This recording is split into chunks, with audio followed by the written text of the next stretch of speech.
안녕하세요. 저는 시어머니와 함께 살고 있는 50대 여성입니다. 제게는 아들이 둘이 있는데요. 둘 다 타지에 있는 사관학교에 다니는 중이라 집에는 시어머니와 저 둘뿐이죠. 시어머니라고 하면 한없이 어려운 존재잖아요. 물론 제 이야기를 듣고 계시는 분들 중 몇몇 분들에게는 끔찍한 존재일 수도 있겠고요. 하지만 제게 있어 시어머니는 남편과의 마지막 약속이자 20년 동안 의지할 수 있었던 유일한 어른이기도 하답니다. 시어머니께서 아시면 나이 50 넘어 무슨 징그러운 소리냐고 혀를 차시겠지만 진심 저는 그렇게 생각하거든요. 남편은 정말이지 성실함을 사람으로 만들어둔 그런 존재였어요. 정비공이었던 남편은 항상 버스 첫 차를 타고 출근을 했었죠. 가장 먼저 출근해서 기계들 이상 없는지 살펴보는 것이 자기의 할 일이라고 새벽 4시 30분만 되면 벌떡 일어나 출근 준비를 했습니다. 하루도 빼놓지 않고 말이에요. 거기다 가족들은 또 얼마나 챙기는지, 특히 시어머니께 하는 것을 보면 곁에서 보는 사람들이 혀를 내두를 정도였답니다. 물론 남편에게도 형제들은 있었어요. 남편에게는 2명의 형과 여동생이 있었습니다. 하지만 여동생을 제외한 다른 형제들하고는 사이가 좋은 편이 아니더라고요. 솔직히 말하자면 그냥 다른 형제들이 남편을 무시하고 있었죠. 처음에 그 모습을 봤을 때 너무 화가 나서 다 엎어버리고 싶었어요. 그렇다고 제가 화를 내면 뭐 하겠어요. 남편은 아무런 반응이 없는걸요. 하지만 얼마 지나지 않아 왜 남편이 그런 반응을 보였는지 알 수 있었답니다. 남편이 시부모님과는 피 한 방울 섞이지 않는 타인이었기 때문이었죠. 아주 어린 나이에 입양이 되었다고 하더라고요. 시아버지의 오랜 지인이 사고로 세상을 떠나는 바람에 혼자 남은 남편을 시아버님께서 자식으로 삼은 것이죠. 가족들에게 조금이라도 상의를 했으면 좋았으련만 시아버님은 그렇게 배려심이 있는 분이 아니셨던 게 문제였어요. 거기다 어린 나이에 아무것도 모르는 아이들의 질투심은 상상 이상이었고요. 오히려 그 정도가 심해져서 지금까지도 계속되고 있었죠. 남편은 사춘기 때 그 사실을 알았고 그 이후부터는 형제들의 괴롭힘에도 아무런 반응을 보이지 않게 되었다고 말했습니다. 아무리 그렇다고 해도 저는 남편을 자꾸만 무시하는 시댁 식구들을 그냥 보고만 있을 수는 없었어요. 그래서 몇 번 크게 다투기도 했었죠.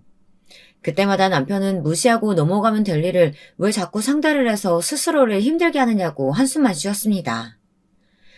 하루는 평소와 다름없이 출근 준비를 하던 남편이 갑자기 제게 시어머님 이야기를 꺼내더라고요.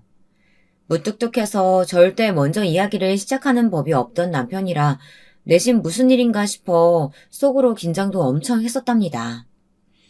그런데 남편이 꺼낸 이야기는 전혀 생각지도 못한 일이었어요.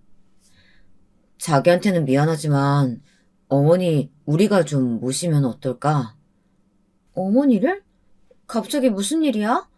어머님 지금 큰 댁에 계시잖아. 큰 집에서 무조건 자기들이 모실 테니까 한 달에 100만 원씩 생활비 보태라고 난리쳤던 게 3개월 전 아니야? 제 말에 남편은 길게 한숨을 내쉬었어요. 혼자 계시던 시어머니께서 다리를 다치시는 바람에 병원에 한동안 입원하셨죠. 퇴원을 한다고 해도 아직 다리가 불편하시니 혼자 두는 것은 좋지 않다는 생각에 형제들 중 누군가 나서서 시어머니를 모시기로 했어요. 아주버님들은 서로 모시지 않겠다고 난리였죠. 보다 못한 남편이 집이 좁기는 하지만 자신이 모시겠다고 나섰어요. 그러나 큰아주버님께서 피 한 방울 섞이지 않는 남편이 어디서 나서냐고 난리도 이런 난리가 없었죠. 심지어 작은 아주버님은 우리가 시어머니를 모시고 가서 때리고 굶길 것이라는 소리까지 했습니다. 말이 되는 소리 좀 하세요. 어느 자식이 부모님께 그런 행동을 한답니까? 자식이 아니니까. 우리한테 괴롭힘 당했다고 어머니한테 풀 수도 있고. 아주버님, 적당히 좀 하세요. 지금까지 매해 어머니 모시고 건강검진 다니는 사람이 누군데요. 그이잖아요. 영양제 떨어지지 않게 챙기는 것도 저이고요. 그럼 그이한테 무슨 말씀을 하시는 거예요? 그럼 목적이 돈인가? 어머님 돌아가시기 전에 한 몫 챙겨보려고 점수 따기? 어느 쪽이든 호적상 아들이 아닌 사람은 나설 일이 아니죠. 남편은 잔뜩 화가 난 얼굴이었지만 그놈의 핏줄을 앞세워 따지는 형제들 앞에서 결국은 분노를 참고 넘길 수밖에 없었답니다. 그렇게까지 난리를 쳤던 일은 어디로 갔는지 갑자기 큰 집에서 자신들이 시어머니를 모시겠다고 말을 바꿨죠. 그리고는 시어머니를 모시는 대가로 매달 생활비를 보태라고 하더라고요. 100만 원씩 말이죠. 저는 터무니없는 금액에 뭘 근거로 100만 원을 달라고 하시는 거냐며 따졌지만 큰형님은 눈 하나 깜짝하지 않았어요. 삼시세끼 챙겨드려야지. 물리치료 받으려면 병원에 모시고 가야지. 그걸 누가 다 한다고 생각하는 거야? 사람 써서 하는데 그 정도는 내야지. 봐봐. 어머님께 쓰는 돈 이렇게 아까워하면서 어머님을 모신다고? 그런 말씀이 아니잖아요. 돈이 아깝다는 말이 아니라 정확하게 하자는 말이죠. 정확히 해? 내가 지금 내 주머니 채우려고 이런단 말이야? 형수님, 그런 의도로 드린 말씀 아니라는 거 아시잖아요. 제발 그만 좀 하세요. 결국 남편이 나서서 큰 집의 의견에 따르겠다고 말을 하고 나서야 소라는 일단락되었습니다. 그리고 3개월이 지난 거죠. 그런데 남편이 다시 그 이야기를 꺼내다니 당연히 당황스러웠죠. 남편은 시어머니께 연락을 받았다고 하면서 도저히 단 하루도 그 집에서 살 수 없다고 하셨다며 우리 집에서 모셔오자고 했습니다.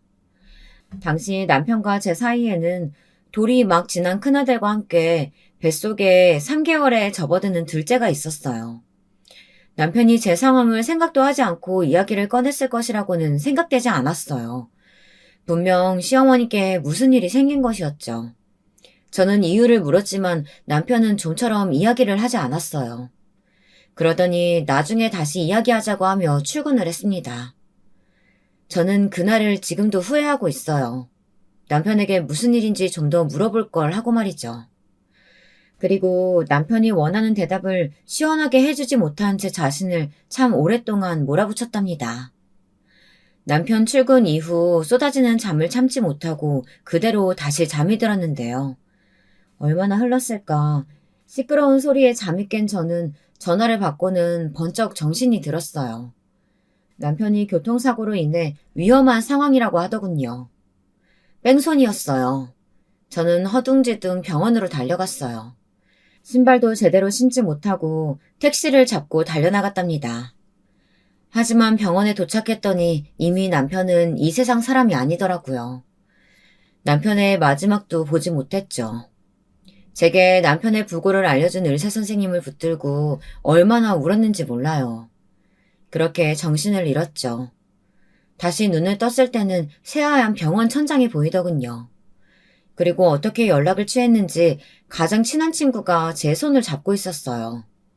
저는 친구에게 남편에 관해 물었고 친구는 씁쓸한 얼굴로 제 눈을 피했어요. 그제야 실감이 나더군요. 남편이 정말 이 세상 사람이 아니라는 사실이요. 남편의 장례식은 조촐하고 조용하게 치러졌습니다. 시어머님도 남편의 형제들도 아무도 얼굴을 비추지 않았죠. 남편의 사고 소식을 바로 연락드렸지만 연결이 되지 않았거든요. 3주 자리에는 배가 조금씩 불러오는 저와 아직 한참은 어린 첫째와 함께 서 있을 수밖에 없었답니다. 저 역시 어릴 때 부모님을 잃고 할머니 손에 자랐기에 친척이 하나도 없었거든요. 다행히 저와 남편의 직장 동료들이 찾아와서는 묵묵히 자리를 지켜준 덕분에 텅 빈 장례식장이 되지 않을 수 있었답니다. 시댁 식구들은 장례식이 끝나가는 마지막 날이 되어서야 나타났어요. 그 와중에도 시어머니의 모습은 찾을 수 없었죠. 시댁 식구들은 남편에게 향 하나 피우지 않고 저에게로 바로 다가와서는 적선하듯 돈을 던져주었어요. 저는 이를 악물고 그 돈을 그대로 그들의 얼굴로 던져버렸습니다. 어떻게 형제라는 인간들이 사람이 죽었는데 코빼기도 비추지 않을 수가 있어요? 어떻게 자그마치 30년 넘게 형제로 자랐어요. 핏줄이 어떻게 되었든 30년이란 시간 동안 가족이었잖아요. 그런데 마지막 가는 길조차 왜 그 사람을 외롭게 만드는 거예요? 형제? 우리가? 30년 한 집에 살았던 게 우리 의지인 줄 알아? 다 어머니 아버지 마음대로 벌인 일이라고. 한 번도 형제라고 생각한 적 없어. 섭섭지 않게 넣었으니까 받아두고 신경 쓸 일 만들지도 말고 그냥 서로 보지 말고 살았으면 좋겠네. 그 사람들은 제가 뭐라 대답하기도 전에 장례식장을 벗어났죠. 저는 그들을 따라 나가 시어머님은 어디 계시냐고 물었어요. 하지만 그 사람들은 저를 뿌리치며 왜 시어머니께서 아셔야 하는 것이냐며 오히려 저를 비웃듯이 바라보더군요. 저는 너무 어이가 없었지만 멍하니 그 뒷모습을 볼 수밖에 없었어요. 그때 제 나이가 34이었답니다. 무려 20년 전이죠. 저는 남은 인생을 아이들을 위해 살겠다고 다짐했어요. 그래서 나중에 남편이 있는 곳으로 간다면 우리 아이들 남부럽지 않게 올바르게 잘 키워냈다고 말해주겠다고 맹세했습니다. 그러던 어느 날 충격적인 일이 벌어졌어요. 남편의 장례를 치른 지 한 달 정도 지났나. 저는 다니던 회사에 사표를 내고 친구네 가게에 취직해 재택근무를 하고 있었어요. 어린이집에서 큰애를 데려오는 길에 못 보던 차가 집 앞에 있더군요. 이 동네에는 전혀 어울리지 않는 그런 차라 신기하게 바라보았죠. 차를 지나 아파트 입구로 들어서는데 갑자기 저를 부르는 소리가 들렸어요. 저는 깜짝 놀라 뒤를 돌아봤죠. 차에서 시어머니와 아가씨가 모습을 드러내더군요. 아가씨는 작년 결혼해 일본으로 건너가 살고 있었거든요. 남편을 유일하게 가족으로 오빠로 대해준 사람이 아가씨였어요. 그래서 아가씨 결혼날에 남편이 엄청 기뻐하며 해외로 가야 한다는 사실에 많이 속상해했죠. 시어머니께서는 걷는 것이 약간 불편해 보이기도 했어요. 꽤나 야인 모습이었습니다. 어머님, 어떻게 여기까지 오셨어요? 아가씨는요? 언제 한국으로 들어왔어요? 연락을 늦게 받았어요. 오빠들이 엊그제 이야기해줘서 부랴부랴 한국으로 들어왔어요. 오빠 일 혼자 겪게 해서 너무 미안해요. 아니에요. 저도 정신이 없어서 연락을 드릴 생각을 못했어요. 이렇게 와줘서 정말 고마워요. 어머님, 그동안 잘 지내셨어요? 천벌 받을 새끼들. 어떻게 내 자식이를 그렇게 꽁꽁 숨겨두고 내가 알았더라면 우리 아들 가는 길도 못 보고 내가. 시어머니께서는 금방이라도 쓰러지실 것 같이 휘청거리셨어요. 저와 아가씨는 급하게 시어머니를 부축해 집으로 들어왔죠. 시어머니께서는 큰애를 무릎에 앉혀두시고는 연신 머리를 쓰다듬어 주시면서 어릴 때 시아버님 품에 안겨 집으로 들어오던 남편과 똑 닮았다고 하셨어요. 저는 금방이라도 눈물이 터질 것 같았지만 꾹꾹 눌러 참았죠. 한참을 남편에 대한 추억으로 이야기를 나눴어요. 그러다 저는 시어머님께 거취 문제로 남편과 이야기를 한 적이 있으시냐고 물었습니다. 남편과의 마지막 대화였던 그날의 이야기를 말씀드렸죠. 시어머님께서는 금방 눈물을 뚝뚝 흘리셨어요. 그 집에서는 더 이상 견딜 수가 없어서 그냥 본가로 돌아가겠다고 했더니 큰애랑 며느리가 펄쩍펄쩍 뛰더라. 아직 치료받아야 하는데 어딜 가느냐고 말이지. 그리고 그날 밤에 자기들끼리 이야기 나누는 거 들어보니 그것들이 날 모시고 산다는 이유만으로 다른 애들한테 100만 원씩 받아내고 있었다는 것도 알았고 전문 간병인을 붙여주기는커녕 병원 갈 때마다 내가 사람 불러서 움직여야 했었어. 근데 그 많은 돈을 이것들이 자기 주머니에 넣을 생각을 하니 속에서 천불이 나는 것 같더라고. 저도 그 이야기 듣고 믿을 수가 없어서 아는 지인한테 알아봤더니 진짜더라고요. 너무 어이가 없기도 하고 큰소리 그렇게 쳤으면서 엄마를 방치하고 있었다는 것이 너무 화가 나서 따질 생각으로 전화를 걸었어요. 근데 대뜸 막내 오빠가 이제 더 이상 이 세상 사람이 아니라고 하잖아요. 그래서 바로 들어왔죠. 그럼 그이 그렇게 되었다는 사실조차 듣지 못하셨어요? 미안하다. 매일같이 전화하던 막내가 소식이 뚝 끊겨서 걱정은 됐었는데 바빠서 그렇다는 말을 고지고대로 그냥 믿어버렸어. 아휴, 미안하다 내 새끼. 마지막을 그렇게 보내다니. 제 손을 잡고는 연신 미안하다고 말씀하시는 시어머니를 보니 장례식장에서의 일이 떠올라 마음이 다시 아팠지만 애써 괜찮다고 대답했어요. 시어머니께서는 앞으로 어떻게 할 생각이 있느냐고 도와줄 일은 없느냐고 물어보셨지만 저는 아무것도 필요 없다고 단박에 거절했어요. 시어머니께서는 경제적으로든 무엇이든 다 도와줄 수 있다고 원하는 것을 이야기하라고 했었지만 저는 아무것도 바라는 것이 없었습니다. 시어머니께서는 섭섭한 얼굴을 하시고는 자리에서 일어나셨죠. 아가씨의 부축을 받으며 움직이시는 시어머니 모습을 보자 문득 남편과의 마지막 대화가 떠오르더군요. 저는 현관을 나서려는 두 사람을 붙들고 큰 용기를 내서 말했어요. 어머니, 제가 어머니를 모시고 살면 안 될까요? 언니, 지금 뭐라고 하셨어요? 이제 배도 불러올 텐데 언니 혼자서 어떻게 다 챙기려고요. 언니 힘들어요. 그이가 그랬어요. 어머니 모시고 살고 싶다고.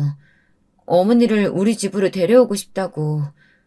근데 그런 그이한테 그렇게 하자고 속 시원하게 말은 못 해줬어요. 늦었지만 그이가 원했던 일 제가 하고 싶어서 그래요. 제가 모시고 살게요. 시어머니께서는 가만히 제 얼굴을 바라보셨죠. 어쩌면 이 이야기를 듣고 계시는 분들은 저의 이런 결정을 무모하고 어리석다고 잔소리하실 수도 있겠네요. 남편도 없는 시댁에 들어갈 생각을 할 수 있느냐고 하실 수도 있고요. 하지만 저는 진심이었어요. 남편의 소원을 들어주고 싶었거든요. 시어머니께서는 한참을 그 자리에 가만히 계시더니 그렇게 하자고 하시며 이 집은 정리하고 본가로 들어오라고 하셨어요. 정말 모든 일은 일사천리로 진행되었어요. 아가씨가 큰 도움이 되었죠. 다행히 본가가 멀리 있는 것은 아니라 저는 이삿짐을 불러 정리하고 남편과 추억이 쌓인 것들만 따로 챙겨 제가 본가로 들어갔습니다. 본가에서는 언제 왔는지 큰형님이 와 계시더라고요. 큰형님은 시어머님 앞임에도 불구하고 제게 삿대질을 하기 시작했죠. 이게 다 무슨 짓이야? 내가 분명히 말했지? 앞으로 서로 볼 일 없이 살자고. 내 말이 말 같지 않아? 제가 여기 있든지 말든지 형님이랑 무슨 상관이라고요. 그리고 저는 어머님하고 살려고 왔지 형님이나 아주버님하고는 죽음도 관계가 없거든요. 형님이 어머님 모시고 살 것도 아니잖아요. 뭐야? 그럼 어머니께서 본가로 돌아오시겠다고 했던 게 다 동서가 꾸민 일이야? 무슨 자격으로 동서가 어머님을 모시는데? 제가 왜 자격이 없어요? 어머니 막내 며느리가 전데요. 형님만 며느리인 줄 아세요?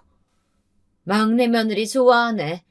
남편도 없는 시댁에 꾸역꾸역 들어와서 살려는 의도가 도대체 뭔데? 왜? 돈이 부족해? 그래서 거머리처럼 여기 들어오는 거야? 어머님 등골이나 빨아먹고 살려고? 저는 당장이라도 큰형님의 머리채를 잡고 흔들고 싶은 충동이 들었어요. 아마 제가 임신한 상태가 아니었다면 달려들었을지도 모르겠네요. 저는 너무 화가 나 덜덜 떨리는 손을 부여잡고는 최대한 분노를 가다듬었어요. 큰형님의 폭언에 아가씨가 잔뜩 화가 난 얼굴로 다가와서는 말을 왜 그렇게 하느냐고 따져 물었어요. 큰형님은 결혼했으면 이제 이 집 식구가 아니니 나서지 말란 말을 하더군요. 그 말에 더 화가 난 아가씨는 그동안 시어머니를 어떻게 방치했는지 하나하나 열거하면서 시어머니를 모시고 산다고 큰소리치더니 이게 다 뭐냐고 큰형님을 몰아붙이기 시작했어요. 하지만 큰형님은 부끄러워하기는커녕 뭐가 잘못된 것이냐고 도리어 고개를 쳐들곤 어깨를 쩍 펴더군요. 참 어처구니가 없었어요. 그 소리를 다 듣고 계셨는지 시어머니께서 나오셔서는 큰형님에게 당장 이 집에서 나가라고 하셨어요. 어머님, 저희가 어머님한테 얼마나 최선을 다했는데 이렇게 나오실 수가 있어요? 그리고 동서를 집에 들이시다뇨. 서방님도 죽은 마당에 동서랑 같이 사실 생각은 아니시겠죠? 이미 인연은 끊어졌어요. 동서가 무슨 짓을 할 줄 알고요. 제가 형님인 줄 아세요? 저는 형님처럼 그렇게 돈에 눈 돌아간 사람 아니거든요. 뭐? 방금 뭐라고 그랬어? 어머님 앞에 계신데 사람을 어디서 함부로 모함이야? 형님이야말로 뭘 근거로 저를 그렇게 몰아가시는데요. 왜요? 어머니께서 앞으로 본가에서 저랑 산다고 하시니까 매달 들어오던 돈이 아쉬우세요? 아니면 제가 형님처럼 매달 100만 원씩 달라고 할까봐 그게 걱정되시나 봐요. 저의 마지막 말에 큰형님은 당황했는지 말도 제대로 못하시고는 결국 손을 올리시더라고요. 하지만 제가 어디 얌전히 맞아줄 사람은 또 아니죠. 저는 제게 휘두르는 큰형님의 손을 낚아채고는 어디다 손을 올리느냐고 따져 물었습니다. 큰형님은 당장 놓으라고 신경질을 내며 시어머니께 이렇게 흉폭한 사람하고 어떻게 사실 생각이냐고 하더군요. 그러면서 지금이라도 자신을 따라 큰 집으로 가자고 했어요. 하지만 시어머니께서는 그런 일은 두 번 다시 없다고 하시며 다시금 큰형님께 당장 나가라고 하셨죠. 큰형님은 제게 두고 보라고 하고는 쿵쾅거리는 소리를 내며 나가버렸어요. 그날 저녁 짐이라고 해봤자 옷과 책 그리고 몇 가지 물건들이 전부였던 저는 빠르게 정리를 하고 저녁 준비를 했어요. 예전에 어머니께서 김치전을 좋아하시던 것이 기억이 나서 저녁상에 김치전이나 올릴까 싶어 반죽을 만드는데 큰형님이 아주버님 두 분과 함께 나타나셨죠. 작은 아주버님은 저를 보고는 인상을 팍 쓰시더니 제 어깨를 세게 밀치고 시어머니께서 계시는 방으로 들어가셨어요. 큰 아주버님은 무슨 낯짝으로 여기에 있느냐고 하더니 빌붙을 생각하지 말고 당장 나가라고 했죠. 큰형님은 그런 아주버님 두 분의 반응이 상당히 만족스럽다는 표정이었어요. 그때였죠. 큰오빠가 나서서 할 말은 아니지. 엄연히 이곳은 엄마 집이야. 엄마가 있으라고 했는데 오빠가 무슨 상관이라고. 너는 한국에 들어왔으면 당장 오빠한테 오지 않고 지금 뭐 하는 짓이야. 아니, 우리들이 어떻게 시퍼렇게 눈 뜨고 있는데 생판 남이 어머니 집에 들어오는 꼴을 그냥 보고 있으란 말이야. 생판 남이라니? 어떻게 언니가 남이야. 우리 가족이지. 아무리 막내 오빠가 세상 떠났다고 해도 엄연히 가족이야. 가족 같은 소리 한다. 그 새끼가 어떻게 네 오빠야? 네 오빠는 나랑 둘째 둘뿐이야. 정신 차려. 아가씨는 언제까지 초딩이나 할 법한 소리를 할 거냐고 혀를 차더니 그딴 소리 하러 왔느냐고 큰 아주버님을 몰아붙였어요. 시어머니께서는 빨리 들어오지 않고 뭐 하느냐고 소리를 높이셨죠. 저는 아가씨와 함께 급하게 안방으로 들어갔어요. 맨 뒷자리에 앉는데 작은 아주버님께서 가족들끼리 이야기하는 자리에 왜 아무나 들어오느냐고 저를 똑바로 보면서 말했어요. 저는 그 시선을 마주하면서 전혀 거리낄 게 없다는 표정을 지어 보였죠. 시어머니께서는 말을 가려하라고 따끔하게 한마디 하시고는 앞으로 저와 함께 이곳에서 살 예정이라고 하셨어요. 그러니 두 번 다시 저를 함부로 대할 생각은 하지 말라고 말이죠. 당연히 아주버님 두 분은 강력하게 반대하셨어요. 마치 제가 시어머니께 기생해서 살아가는 것처럼 아주 저를 깔아뭉개고 짓밟으셨죠. 하지만 시어머니께서는 오히려 그런 두 분에게 아직도 어린애처럼 굴 생각이냐고 소리를 지르셨어요. 큰 아주버님은 답답하다는 듯이 가슴을 치시더니 손가락으로 절 가리키고는 저런 것과 어떻게 살 생각을 하시느냐고 언성을 높이셨죠. 진짜 가관이었어요. 어떻게 저렇게 무시하고 사람을 배려할 줄 모르는 인간이 선생님을 하고 있는지 의문이었죠. 그딴 소리 하려거든 앞으로 내 집에 올 생각하지 마라. 돌아가신 아버지가 말씀하셨다. 늘 형제들끼리 서로 돕고 이해하려고 노력하면서 살라고. 그런데 너희는 한 번도 막내를 가족으로 대하지 않았지. 내가 그때 엄하게 가르치지 못하고 너희도 충분히 혼란스러울 테니 받아들일 때까지 기다린 것이 이렇게 후회가 될 줄은 몰랐다. 세상에, 어떻게 너희는 끝까지 이 모양이니? 분명 어머니 나중에 후회하실 거예요. 저런 인간을 믿은 것에 대해 피눈물 흘리시는 날 꼭 올 겁니다. 큰오빠, 무슨 저주도 아니고 어떻게 엄마한테 그런 말을 해? 우리를 내치신 것은 어머니예요. 나중에 다른 말 하지 마세요. 작은 아주버님은 시어머니의 뜻이 확고해 보이자 벌떡 자리에서 일어나더니 저를 노려보고는 그대로 나가버렸어요. 큰 아주버님께서는 몇 번이고 시어머니께 생각을 다시 해보셔야 한다고 설득했지만 소용이 없었죠. 그렇게 큰 아주버님께서도 화가 나신 상태로 나가버리셨어요. 큰형님께서는 미련이 뚝뚝 흘리는 얼굴로 시어머니께 끝까지 이렇게 나올 생각이냐고 물어보더군요. 그리고는 길게 한숨을 내쉬며 자리에서 일어났어요. 저는 그런 형님을 붙들었죠. 앞으로 제가 어머님 모시게 됐으니까 큰형님께서 이전에 하셨던 것처럼 매달 제게 돈을 보내주세요. 100만 원. 작은 아주머님께도 말씀드려주시고요. 그 돈으로 어머님 삼시세끼는 물론 병원비에 차비까지 순전히 어머님 위해서만 사용할 테니까요.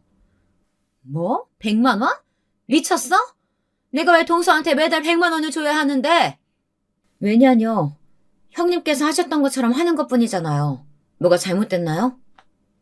제 말에 큰형님은 무식한 것들하고는 상종도 하면 안 된다고 하고는 서둘러 나가버렸죠.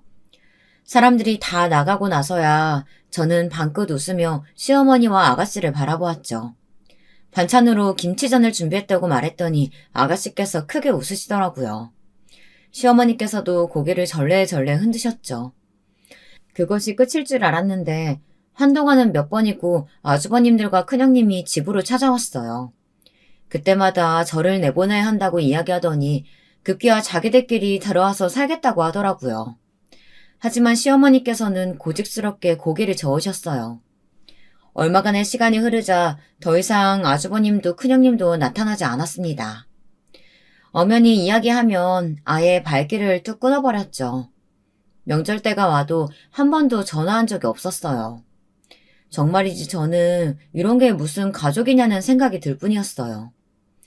그렇게 몇 년의 시간이 흘렀습니다. 저는 아이들을 어머님께 맡겨두고 본격적으로 일에 뛰어들었어요. 친구 가게에서 어깨너머로 배운 것들이 도움이 되었는지 집에서 시작한 쇼핑몰이 조금씩 자리를 잡기 시작했어요. 아이들을 재우고 나면 이것저것 만들어 쇼핑몰에 올리기도 했죠. 시어머니께서는 이왕 이렇게 된 거 차라리 작은 가게를 가지는 것이 어떠느냐고 하셨어요. 저는 절대 못한다고 사양했지만 시어머니께서는 오히려 제 수완이 좋아 충분히 잘할 수 있을 거라고 저를 격려해 주셨죠. 저는 시어머니의 든든한 지원을 받으며 작은 가게를 시작했어요. 물론 위기도 있었지만 지금은 그때 가게의 2배는 될 만한 매장까지 키웠답니다. 남편과 사별하고 물론 저에게도 새로운 만남들이 있었어요. 하지만 누구를 만나도 남편과 자꾸 비교하게 되더라고요. 그렇게 해서는 안 된다는 사실을 머리로는 알았지만 쉽지 않았죠. 시어머니께서는 저를 시집 보내실 생각이신지 중매를 서시겠다고 하시기도 하셨어요. 네 나이 아직 한창인데 새 가정 꾸릴 생각도 해야지. 언제까지 추억만 붙들고 살래? 어머님, 제가 귀찮으세요? 왜 자꾸 절 시집 보내지 못해 안달이세요? 저는 어머님이랑 우리 2 아이들만 있으면 되는데. 네가 부족한 게 뭐가 있다고 혼자 그러고 있어. 좋은 사람 만나서 재혼도 하고 그래야지. 싫어요. 저는 영원히 어머니 곁에 딱 달라붙어 살 거예요. 시어머니께서는 자신을 껴안고 매달리는 제 손을 소리나게 찰싹 때리시고는 귀찮다고 저리 가라고 하셨어요. 하지만 얼굴에는 미소가 가득하셨죠. 제가 시어머니를 따르는 만큼 시어머니께서도 저를 딸처럼 아껴주셨거든요. 그렇게 꽤 많은 시간이 흘렀습니다. 시간이 약이라는 말이 맞는지 언제부터인가 명절이 되면 큰 아주버님과 작은 아주버님께 연락이 오더라고요. 큰형님도 잠시 왔다 가고요. 제가 가게에 있는 동안 다녀가셨는데 큰형님이 왔다 가시면 시어머니께서 상당히 불쾌한 표정을 지으셨어요. 무슨 일이 있느냐고 물었지만 시어머니께서는 그냥 몹쓸 이야기를 들었다고만 하셨죠. 그 일이 무엇인지 너무 궁금했지만 저는 그냥 알겠다고 하고는 넘어갔어요. 하지만 며칠 뒤 큰 아주버님께서 퇴근길에 잠깐 들리신 것인지 저녁 시간에 집에 오셨는데요. 제 쪽으로는 시선도 주지 않고는 다짜고짜 시어머니께 어떻게 그러실 수 있냐고 화를 내더라고요. 저는 갑자기 찾아와서 무슨 짓인가 싶어 한마디 하려는데 시어머니께서 막으셨어요. 내가 뭘 어떻게 했다고 그럴 수 있냐는 말이 나오니? 아니, 애들 유학자금 좀 보태달라고 부탁드렸는데 어떻게 그렇게 매몰차게 거절하실 수가 있으세요? 우리 집 장손이에요. 장손 공부한다고 미국 가는데 모른 척하고 가실 생각이세요? 공부? 공부하러 미국 가는 거냐? 사고치고 도망치는 거냐? 내가 집에만 있으니 듣는 기가 없는 줄 알아? 어디서 사람을 반 죽여놓고는 도망칠 생각을 해? 잘못했다고 가서 빌어야지. 그건 오해였어요. 장난이 좀 심해진 것뿐인데 상대방이 오해해가지고. 오해건 장난이건 사람이 크게 다쳤어. 병원에서 장애가 남을지도 모른다고 하는데 아비가 돼가지고는 도망을 치게 만들어? 당장 멱살 잡고 가서 그 가족들 앞에 납작 엎드려 사과할 생각은 해야지. 부끄러운 줄도 모르고. 시어머니께서 카랑카랑한 목소리로 조목조목 짚어가며 말씀하시자 큰 아주버님께서는 벌겋게 달아오른 얼굴로 당장 미국으로 보내야 하니 도와달라는 말을 반복했어요. 하지만 시어머니께서는 단호하게 단 한 푼도 도와줄 수 없다고 말했죠. 오히려 당장 사과하러 가지 않으면 시어머니께서 직접 나서시겠다는 말씀도 하셨어요. 큰 아주머니께서는 장손에게 어떻게 이럴 수가 있냐며 시어머니께 실망했다고 하고는 나가버렸습니다. 거실에는 쿵쾅거리는 소리와 함께 무언가 깨지는 소리도 들렸죠. 저는 깜짝 놀라 허둥거리며 따라 나갔다가 너무 놀라서 한 걸음도 움직일 수 없었어요. 거실에 놓인 화분이며 꽃병들이 여러 곳에 나뒹굴고 있더라고요. 저는 어떻게 인간이 저렇게 화풀이를 할 생각을 할 수 있는지 조금도 이해가 되지 않았어요. 그저 길게 한숨만 내쉬곤 주섬주섬 치우기 시작했죠. 시어머니께서도 나와보시고는 혀를 차시며 언제 철이 들지 모르겠다고 하셨어요. 그 뒤로도 몇 번이나 큰 아주머님과 작은 아주머님은 시어머니를 찾아왔어요. 방문 목적은 열이면 열, 다 돈 때문이었죠. 새로운 사업을 하겠다고 돈을 달라고 말하던 작은 아주머님의 얼굴은 아직도 생생하게 기억날 정도랍니다. 시어머니께서는 도대체 자신을 뭐로 알고 있기에 이렇게 당당하게 찾아와 돈을 요구하느냐고 아주버님들을 모아두고 잔소리를 하셨지만 두 분은 오히려 어머니가 어떻게 자식을 나 몰라라 할 수 있느냐고 더 큰 소리로 화를 냈답니다. 보다 못한 제가 나서 한마디 거들기라도 하면 저 아주버님은 펄쩍펄쩍 뛰며 어디서 참견이냐고 소리를 질렀죠. 뭘 한다고 함부로 끼어들어. 가족 문제니까 입 다물어. 매번 이렇게 오셔서 돈을 달라고 요구하시는데 제가 옆에서 보기 너무 화가 나서요. 도대체 어머니를 작은 아주머님은 뭐라고 생각하시는지 모르겠네요. 본인이 사업하실 생각이시면 대출을 받든 뭐라든 스스로 하실 생각을 하셔야죠. 왜 어머니께 손을 벌리시는데요? 그러는 재수 씨는 어디 떳떳해요? 지금 하고 있는 가게 우리 엄마가 해준 거잖아. 내가 처음부터 뭐라 그랬어.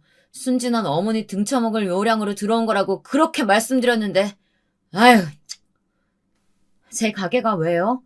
제 가게 처음 낼 때 어머니께서 조금 도와주신 건 맞지만 저는 매달 매출이 어땠는지 어머니께 하나부터 열까지 다 보고 드리는데요. 제 가게라곤 하지만 어머니 가게죠. 저는 바지 사장이나 다름없으니까요. 그리고 제가 어머니께 돈을 달라고 말한 적은 없거든요. 누구랑은 다르게. 제 말이 전곡을 찌른 듯 아주버님들은 헛기침을 하면서 외부인은 빠지라고 말하며 시어머니를 설득하려고 했죠. 하지만 시어머니께서는 끝까지 아무것도 하지 않겠다고 기대하지 말란 말로 두 사람을 내쫓으셨어요. 그런 일이 몇 번이나 반복되자 더 이상 집에 찾아오는 일은 없었답니다. 물론 그와 동시에 명절 때 걸려오던 전화도 딱 끊겼고요. 시간은 바람처럼 흘러 시어머니를 모시고 산 지도 20년째 되던 해였어요. 이제는 아이들도 고등학교를 졸업하고 대학 진학을 앞두고 있었죠. 아이들은 군인이 되고 싶다고 하더니만 사관학교에 원서를 넣더라고요. 특히 큰애는 어릴 때 몸이 약해 걱정이 많았는데 무슨 일이 있어도 사관학교에 가고 말겠다고 재수까지 했답니다. 주변에서 아들 둘을 다 군인으로 만들 생각이냐고 말려야 하는 것 아니냐고 했지만 저도 시어머니께서도 전혀 그런 생각을 하지 않았어요. 본인들이 하고 싶고 잘할 수 있는 일이라면 무엇이 되었든 시도해보는 것이 중요하다고 생각했죠. 그렇게 아이들까지 가버리니 북적북적 거리던 집이 뭔가 허전하게 느껴지더라고요. 그런 생각을 하지 않으려고 좀 더 일에 열을 올리기도 했지만 마음이 허전한 것은 어쩔 수가 없었어요. 하지만 인간은 적응의 동물이라고 하잖아요. 곧 조금씩 허전함을 잊어가는 어느 날이었습니다. 평화가 지속된 것이 문제인 것인지 모르지만 갑자기 불행이 벼락처럼 찾아왔죠. 그날은 시어머니께서 건강검진 결과에 재검이 필요하다는 부분이 있어서 병원에 간다고 나가신 날이었어요. 함께 가겠다는 저를 극구 말리시고는 혼자 다녀오겠다고 하시던 시어머니와 좀처럼 연락이 닿지 않더라고요. 처음에는 사람이 많아서 그런가 보다 싶었는데 그런 것 치고는 너무 오랜 시간이 흘렀죠. 괜히 슬슬 불안해지기 시작했어요. 저는 몇 번이고 반복적으로 전화를 걸었지만 소용이 없었죠. 저는 그 길로 병원으로 향했어요. 거기서 저는 충격적인 일을 들었답니다. 시어머니께서는 애시당초 병원에 오신 적이 없다는 말이었어요. 저는 여기저기 한참을 시어머니를 찾아다녔지만 소용이 없었어요. 그런 제게 큰형님이 전화를 주셨죠. 어머니, 우리가 다시 모시기로 했으니까 그렇게 알고 당장 2층 정리해서 그 집 나가. 어머님을 모신다니 무슨 말씀이세요? 어머님 어디 계시는데요? 제가 가서 말귀 못 알아들어? 우리가 모신다고. 그러니까 관심 끄고 당장 짐이다 비우라고. 저는 몇 번이고 시어머니를 바꿔달라고 전화를 걸었지만 차단을 해두었는지 연결이 되지 않았죠. 큰 집에 가보기도 했지만 시어머니께서는 계시질 않았어요. 그렇게 며칠의 시간이 흘렀습니다. 제게는 하루가 10년은 되는 것 같았어요. 매일같이 시어머니를 찾아다니는 것이 제 일과였죠. 그런데 하루는 잠에서 일어났는데 밖이 소란스럽더라고요. 저는 무슨 일인가 싶어서 나갔죠. 큰형님의 얼굴이 보였습니다. 그리고는 처음 보는 사람들 여럿이 큰 박스를 들고 있었어요. 그냥 봐도 이삿짐을 싸는 사람들이었죠. 저는 지금 뭐 하는 짓이냐고 물었지만 저를 힐끗 본 큰형님은 사람들에게 2층을 깨끗하게 비우라고 말했어요. 2층에는 저와 사관학교에 있는 아들들의 방이 있었죠. 이게 다 무슨 짓이에요? 여기는 어떻게 들어오셨어요? 어떻게 들어왔냐니? 문 따고 들어왔지. 동서가 있는 줄은 몰랐네? 잘 나왔어. 빨리 짐 정리해서 나가줬으면 좋겠어. 그게 무슨 소리예요? 나가라뇨. 형님이 무슨 권리로 나가라 말아 하시는데요. 아직 속시 못 들었나 봐? 어머니 돌아가셨잖아. 지금 우리 그이랑 처방님 장례 준비하느라 정신없이 바빠. 저는 쇠망치로 머리를 한 대 세게 맞은 기분이었어요. 어머니께서 돌아가시다뇨. 저는 절대 그럴 리 없다고 말했지만 큰형님께서는 이런 일로 거짓말을 하겠느냐고 하더니 어디론가 전화를 걸어서는 스피커폰으로 돌리더군요. 큰 아주버님이셨어요. 큰 아주버님은 정신없는데 왜 전화하냐고 집은 정리가 다 되었느냐고 하더군요. 준비 중이야. 그건 그렇고 어머니 돌아가셨다는데 여기 못 믿는 사람이 있어서. 아무렴 우리가 어머니 목숨 가지고 거짓말을 할까? 근데 아직도 그 집에 있었단 말이야? 당장 내보내. 쓰레기는 깔끔하게 정리해야지. 그나저나 변호사는 왜 이렇게 빡빡한 거야? 변호사가 영 말이 안 통해? 잘 좀 구슬려봐. 그게 되면 벌써 둘째가 했겠지. 씨알도 안 먹혀. 아예 말을 듣질 않아. 유언장 좀 보자고 하는데 그게 뭐 그렇게 어려운 일이라고. 저는 큰아주머님이 말하는 그것의 정체가 저라는 것을 대번에 알 수 있었어요. 저를 그것이라고 칭했다는 사실보다 시어머니의 죽음 앞에 아직도 돈 타령에 자기들 하고 싶은 대로만 움직이는 아주버님과 큰형님의 모습에 헛구역질이 올라올 정도로 소름 돋았습니다. 어떻게 시어머니께서 돌아가셨는데 이런 반응들을 보일 수 있는지 믿을 수가 없었어요. 눈물 한 방울 흘리지 않는 모습에 저는 치밀어 오르는 분노를 꾸역꾸역 눌렀어요.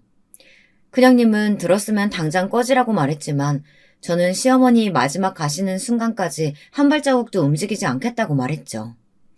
큰형님은 유언장에 이름이라도 있길 바라느냐고 하더니 설사 그런 일이 있더라도 다 자기들이 알아서 처리할 예정이라며 그런 기대를 절대 하지 말라고 엄포를 놓더라고요. 그 말에 참고 있던 화가 폭발하고 말았어요. 짐승만도 못한 것들. 어떻게 어머니께서 돌아가셨는데 그렇게 눈물 한 방울 흘리지 않고 돈통거릴 수가 있는 건데. 그러고도 너희가 무사할 것 같아? 눈물? 누가 본다고 그런 비생산적인 것을 흘리는데? 진짜 너희들은 인간도 아니야. 알아? 큰형님은 시어머니 마지막 가시는 길을 보겠다는 제 말은 깡그리 무시하고 사람을 시켜 저를 밖으로 끌어냈죠. 저는 절대 못 움직인다고 버텼지만 남자들의 억센 힘에는 당할 재간이 없더라고요. 1시간 정도 지났나 아주버님들이 서둘러 집으로 들어가는 것이 보였어요. 저는 두 분을 붙들고 진짜 시어머니가 돌아가신 거냐고 물었지만 두 사람은 그런 제 말에는 대답도 하지 않고 아직도 여기서 어슬렁거리는 중이냐고 호통을 치더라고요. 그리고는 당장 꺼지라고 하면서 저를 밀쳐냈죠. 바닥으로 내동댕이 쳐지면서도 저는 믿기지 않은 현실에 시어머니가 돌아가신 것이 맞느냐고 물었어요. 결국 작은 아주버님은 시어머니께서 돌아가시지 않았는데 어떻게 자신들이 여기 오겠냐고 하고는 제발 가족 일에 나서지 말고 좀 나가라고 하더군요. 2번 다시 보지 말자고 말이죠. 시어머니가 정말 돌아가셨다는 소리에 한동안 멍하게 길거리에 앉아있던 저는 박스를 하나 둘 들고 오는 사람들을 보고는 불이 나게 집 안으로 들어갔어요. 아주버님들과 큰형님은 무언가를 찾는지 집안을 구석구석 뒤지고 있더군요. 저를 제일 먼저 발견한 것은 작은 아주버님이었어요. 아직도 정신을 못 차려냐고 하더니 사람을 시켜 저를 끌어내라고 했죠. 하지만 꼭 큰 아주버님께서 그런 작은 아주버님을 말리더니 제게 묻더라고요. 어머님 인감이랑 통장, 보험증 그런 것들 다 어디 있는 거야? 알고 있잖아. 빨리 말해. 어딨어? 아직 어머니 장례도 제대로 치르지 못했어요. 그런데 뭐? 인감, 통장? 제정신이야? 돈귀신이라도 붙은 거야? 어떻게 자식이라는 작자가 그런 말을 해? 이미 죽은 사람인데 우리가 뭘 어떻게 하든 알게 뭐야. 어디 있는지 알면 당장 말해. 어디야? 어딨어? 작은 아주버님이 다가와 제 팔을 세게 붙들고는 이리저리 흔들었어요. 저는 이를 악물고 버텼죠. 안방을 뒤지던 큰형님까지 가세해서 당장 어디 있는지 다 이야기하라고 윽박질렀어요. 저는 모른다고 말하며 설사 알고 있다 하더라도 당신들에게는 절대 말할 수 없다고 했죠. 제 말에 화가 난 큰 아주버님은 기어코 제 뺨을 내리치셨어요. 아주 무겁고 잘 긴 소리가 들렸죠. 비릿한 피맛이 느껴지는 것이 아무래도 입 안이 터진 것 같더라고요. 저는 아무것도 모른다고 외치면서 자식된 도리는 다 하고 그런 것들을 찾아도 찾아야 하는 것 아니냐고 소리를 질렀어요. 하지만 이번에는 작은 아주버님마저 손을 높이 쳐들고는 조용히 하라고 하며 제 뺨을 내리치려고 하시더라고요. 그때였어요. 집안의 모든 사람들을 한 번에 멈추게 한 소리가 들려왔죠. 마치 일시정지 버튼이라도 누른 것처럼 모든 것들이 멈췄어요. 저는 숨쉬는 것마저도 잊을 정도였답니다. 감히 누가 내 며느리한테 손을 올리는 거야? 어? 다들 자신의 눈을 의심하고 있었죠. 시어머니 뒤쪽으로는 낯익은 얼굴도 보였어요. 시어머니의 일을 대신 봐주시던 변호사님과 실장님들이 보였죠. 먼저 정신을 차린 것은 큰아주버님이셨어요. 여긴 어떻게... 형님, 이게 다 무슨 일입니까? 제대로 처리한 거 아니었어요? 어머니가 여기로 어떻게 오실 수 있는데요? 어머니라, 내가 너희 어머니긴 하니? 아주버님의 아우성이 단숨에 잦아들었어요. 서로 눈을 마주하고는 시어머니의 눈치를 보고 있었죠. 그런 모습에 시어머니께서는 길게 한숨을 내쉬고는 저에게 손을 내밀어 주셨어요. 저는 홀린 듯이 시어머니 곁으로 다가갔죠. 시어머니의 손을 맞잡고 나서야 환상이 아니라는 것을 알 수 있었습니다. 내가 손 놓고 그냥 당할 줄 알았어? 너희들이 내 뒤에서 무슨 짓 저지르고 있는지 모를 줄 알았더냐? 그래도 자식이라고 믿고 싶었던 내가 등신이지. 어머님, 그게 아니고요. 그러니까요. 그 주둥이 잡아서 비틀어 버리기 전에 닥쳐. 너희들 말은 뭐가 되었든 듣고 싶지 않다. 시어머니의 카랑카랑한 목소리가 집에 울리면서 아주버님들과 큰형님의 얼굴은 점점 하얗게 질려가고 있었어요. 시어머니께서는 제 손을 토닥이며 아무것도 걱정할 것 없다고 하시면서 퉁퉁 부어있는 제 눈가를 만져주시며 앞으로 내게 자식은 아가씨와 저뿐이라고 말씀하셨어요. 큰 아주버님께서는 버럭 그게 무슨 소리냐고 하셨지만 시어머니께서는 뒤에 계시는 실장님에게 고갯짓을 하실 뿐이었죠. 실장님께서는 무슨 서류처를 열어보시더니 또랑또랑한 목소리로 이야기를 시작하셨어요. 처음에는 이게 무슨 소리인가 했는데 뒤로 갈수록 기함을 토할 일들이 가득하더군요. 시아버님의 연줄로 사립학교에 들어간 큰 아주버님께서 학부모에게 돈을 받아 수행평가 성적을 날조했더라고요. 그 돈으로 불법 도박을 일삼고 있었고요. 도박이 사람을 미치게 하잖아요. 당연히 집안을 거덜내고 있었죠. 거기다 명품에 환장한 큰형님은 씀씀이를 견디다 못해 결국에는 회삿돈에 손을 대기 시작했어요. 그런데 지금은 감당 불가할 규모까지 이르렀다고 하더군요. 작은 아주버님의 상황도 크게 다르지 않았어요. 시어머니의 이름을 팔아 사업을 시작하긴 했지만 제대로 된 비전도 없이 여기저기 일만 만들어 투자자를 모은 모양이더라고요. 그렇게 모은 돈으로 다른 쪽 사고 친 것을 수습하기 바쁜 상태였죠. 실장님은 이 모든 자료를 해당 기관에 넘겨 합당한 징계와 처벌을 받을 수 있도록 조치를 취했다고 말했어요. 이야기를 들은 작은 아주버님은 불같이 화를 냈어요. 어머니, 어떻게 자식들한테 이렇게 하실 수가 있으세요? 자식이 고소당하게 생겼는데 상대방한테 자료를 주다뇨. 어머니 정말 실망입니다. 그 새끼 살아있었어도 그렇게 하셨었겠어요? 나한테 어떻게 자식에게 이럴 수 있냐고 따지기 전에 너희가 자식으로서 무슨 짓을 했는지부터 생각하렴. 언제까지 내 탓하고 아버지 탓하고 막내를 탓할 거야? 아주버님과 큰형님은 뭐라고 소리를 지르며 화를 내더니 나중에는 살려달라고 빌기 시작했죠. 하지만 시어머니께서는 시선 하나 주지 않으셨어요. 그리고는 모든 것을 다 스스로가 만든 업보라고 하시면서 당장 집에서 나가라고 말씀하셨어요. 물론 순순히 알겠다고 하고 나갈 사람들은 아니었죠. 실장님이 곧 사람들을 데리고 와선 세 사람을 밖으로 끌어냈어요. 안방은 정말이지 전쟁터가 따로 없었어요. 한동안 그 모습을 바라보던 시어머니께서는 두 눈을 질끈 감으셨죠.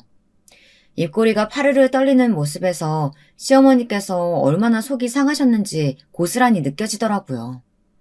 저는 시어머니의 손을 강하게 잡았어요. 아무리 몹쓸 자식들이라곤 하지만 그래도 자식인데 그 속이 어디 멀쩡하겠습니까? 저는 아무런 말도 하지 않았어요. 그저 시어머니의 손을 두 손으로 꼭 쥐고 있을 뿐이었죠.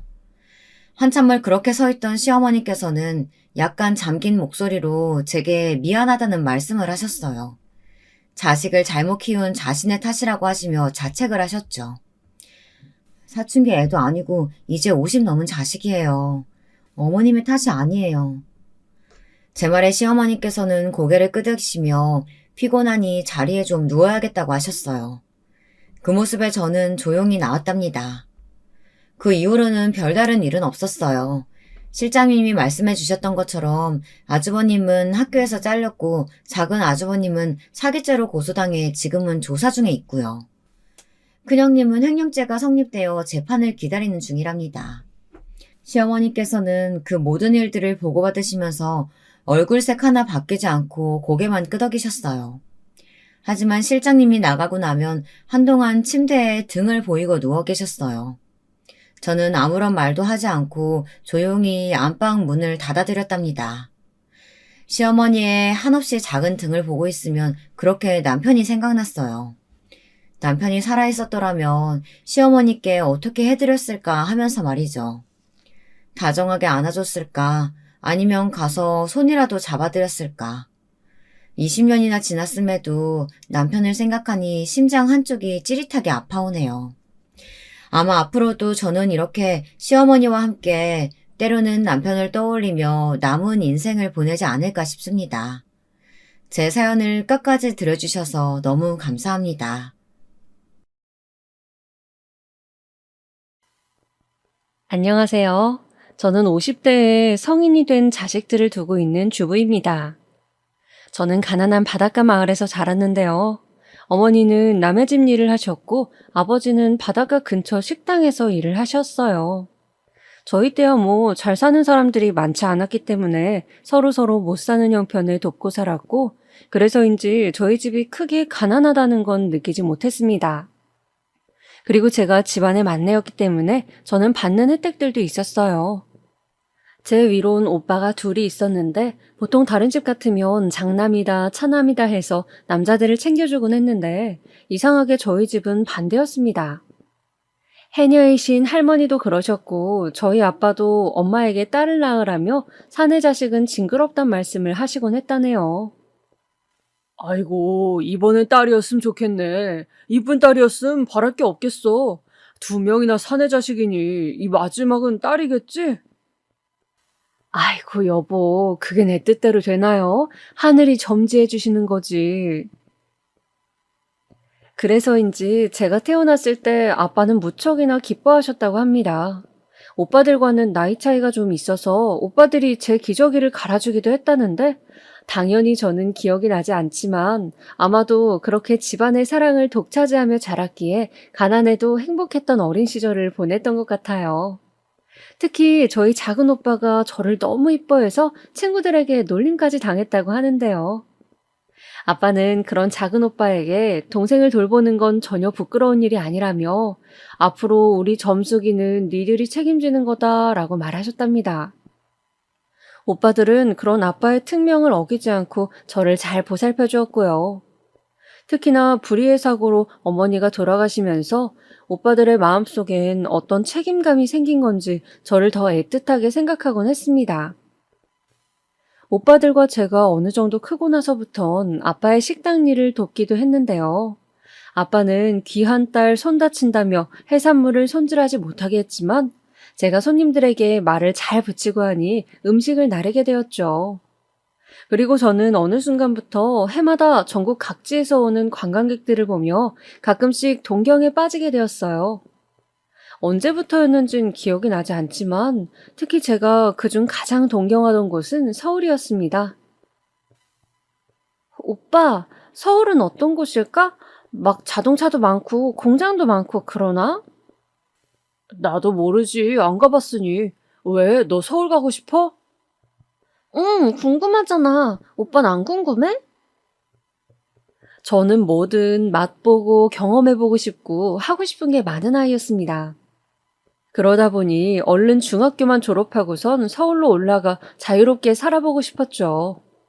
허나 절대 성인이 되기 전까지는 혼자 사는 건 안 된다며 극구 반대하시는 바람에 그 꿈은 미뤄졌고 그 전까진 아빠 식당에서 일을 해야만 했어요. 가족끼리 있는 시간은 나름대로 즐겁고 행복했지만 저는 새로운 세상을 구경하고 싶은 욕심에 매일 밤마다 서울을 그리며 잠에 들었습니다. 하지만 제가 만만히 봤던 거지요. 어렵게 올라가게 된 서울에 도착하자마자 고난길이 펼쳐졌으니까요. 아빠가 주신 돈을 가지고 월세방을 하나 구하긴 했지만 그 다음이 문제였습니다. 먹고 살아가기 위해선 일을 해야 했는데 아빠 식당 말고는 일을 해본 적이 없어서 그런지 뽑아주는 곳이 없었습니다. 그래서 그때부턴 두렵고 떨리는 마음으로 일자리를 알아보러 다녔던 것 같아요. 아줌마, 저 일 좀 시켜주시면 안 될까요? 사장님, 저 일 잘할 수 있는데 한 번만요. 줄인 배를 잡고 계속해서 이런 말들을 주워 섬기며 일자리를 알아보았는데 서울에 올라온 현실이 문득 너무 서글프기까지 했습니다. 그러던 어느 날 사람이 정말 죽으라는 법은 없는지 절 안쓰러이 여기던 옆집 아주머니께서 공장에 다리를 놔주신 거였어요. 아주머니는 공장의 작업반장에게로 절 데려가셨고 그때부터 저는 가방 공장에서 일을 하게 되었습니다. 하루 종일 갇혀 계속 일만 하는 삶. 제 세대의 여러분들이라면 그런 경험을 해보셨겠죠? 그러면 다들 아실 겁니다. 얼마나 그 삶이 고달프고 퍽퍽하고 눈물이 나도록 서러운 것인지를. 밝고 쾌활했던 어린 소녀는 어느새 사라져가고 그저 하루살이처럼 일만 하다 기숙사 방에 눕는 순간 쓰러져 자는 그런 일상이 제 삶의 전부였죠. 거기다 공장 작업반장은 얼마나 못살게 구는지 조금이라도 쉬고 있으면 일 안 할 거냐며 제 손을 꼬집기도 했습니다. 또 제 외모를 트집 잡아 너같이 못생긴 애들은 공장 일이라도 잘해야 시집 가는 거다라며 흉을 보기도 했어요. 지금이라면 상상도 못할 일들이 참 많이 일어난 시대였습니다.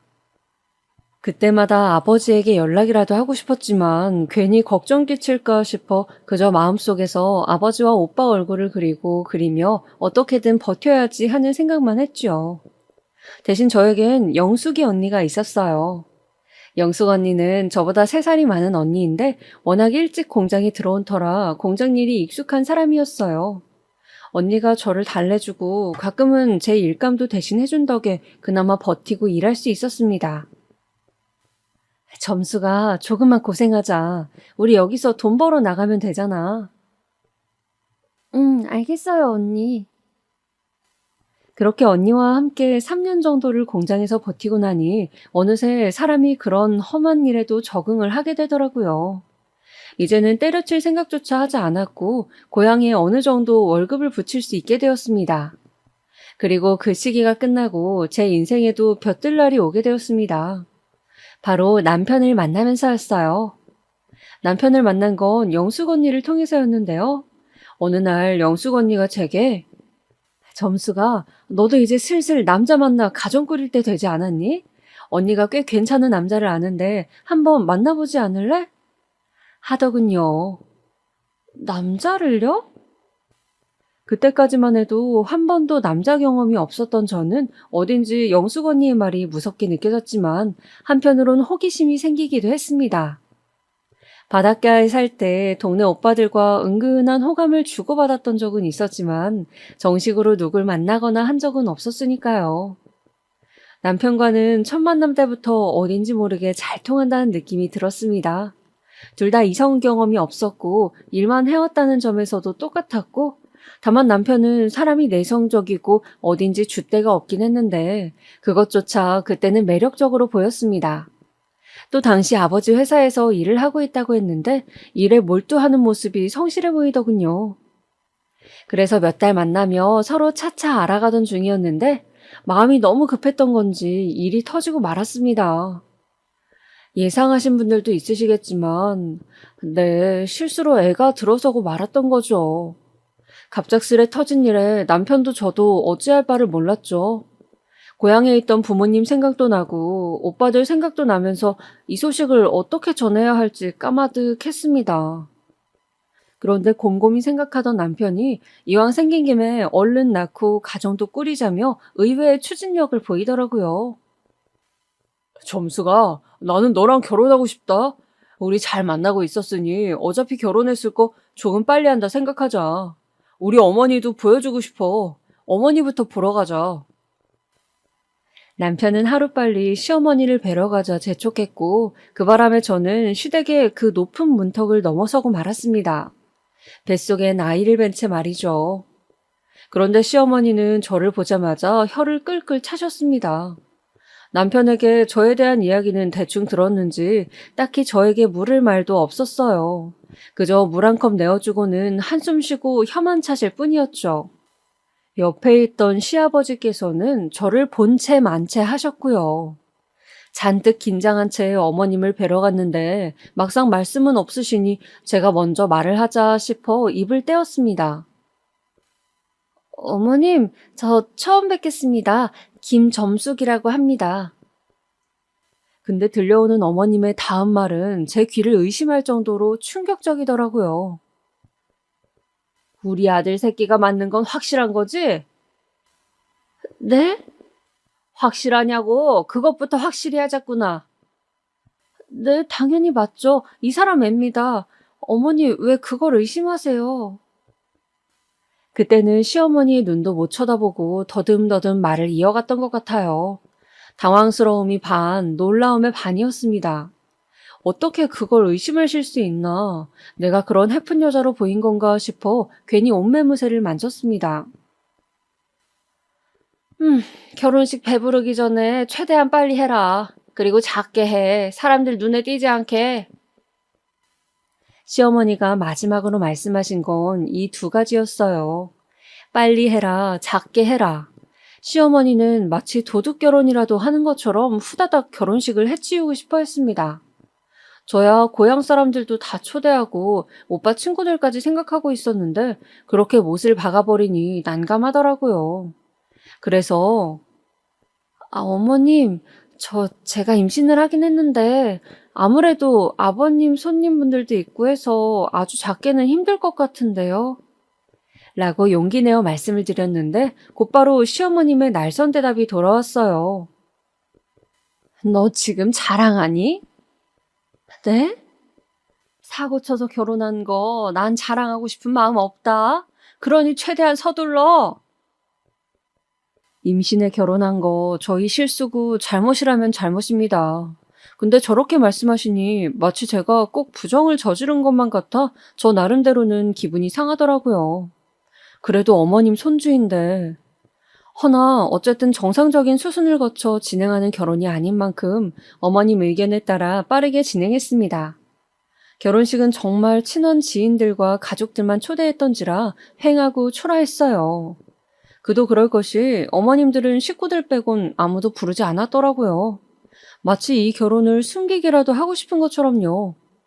이게 오빠들 눈에도 이상해 보였는지 나중에 오빠들이 제게 와 왜 이리 결혼식을 작게 했냐 물어보았지만 저도 딱히 할 말이 없었습니다. 오빠들은 그래도 어렸던 여동생이 번갯불에 콩 볶아 먹듯 시집을 간다니 나름 섭섭했는지 결혼식 날 눈물까지 글썽이더라고요. 그리고 그때 당시로 치면 꽤 큰 돈을 축의금으로 내주었어요.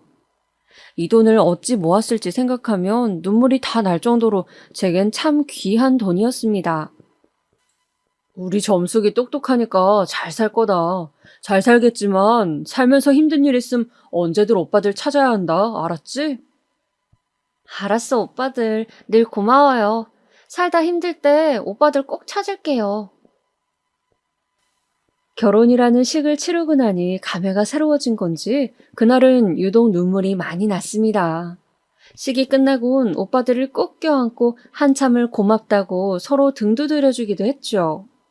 그런데 나중에 들었지만 시어머니께서 그 모습을 보시고 또 혀를 차며 뭐가 좋아 저리 웃는 건지 모르겠다고 했다더군요.